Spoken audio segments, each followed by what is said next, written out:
رسول اللہ صلی اللہ علیہ وسلم نے فرمایا کہ تم میں سے کوئی شخص جب اپنے اسلام کو عمدہ بنا لے، یعنی نفاق اور ریا سے پاک کر لے، تو ہر نیک کام جو وہ کرتا ہے اس کے عوض 10 سے لے کر 700 گنا تک نیکیاں لکھی جاتی ہیں، اور ہر برا کام جو کرتا ہے تو وہ اتنا ہی لکھا جاتا ہے جتنا کہ اس نے کیا ہے۔ اسلام صحیح بخاری 360۔ حدیث نمبر 42۔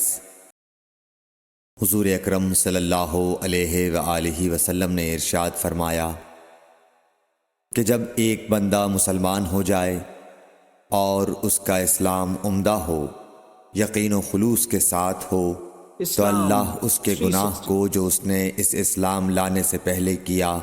معاف فرما دیتا ہے، اور اب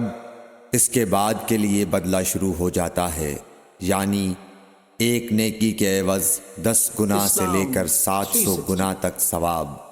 اور ایک برائی کا اسی برائی کے مطابق بدلہ دیا جاتا ہے، مگر یہ کہ اللہ تعالیٰ اس برائی سے بھی درگزر کرے اور اسے بھی معاف فرما دے، یہ بھی اس کے لیے آسان ہے۔ صحیح بخاری حدیث نمبر 41۔ حضرت صلی اللہ علیہ وسلم نے فرمایا، بے شک دین آسان ہے،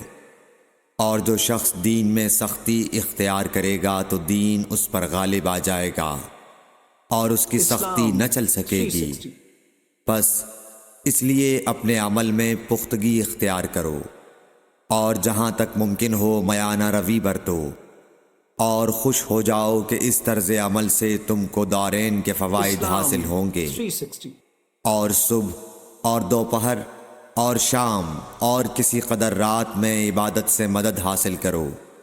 نماز 5 وقتہ بھی مراد ہو سکتی ہے کہ پابندی سے ادا کرو۔ اسلام صحیح بخاری حدیث نمبر 39۔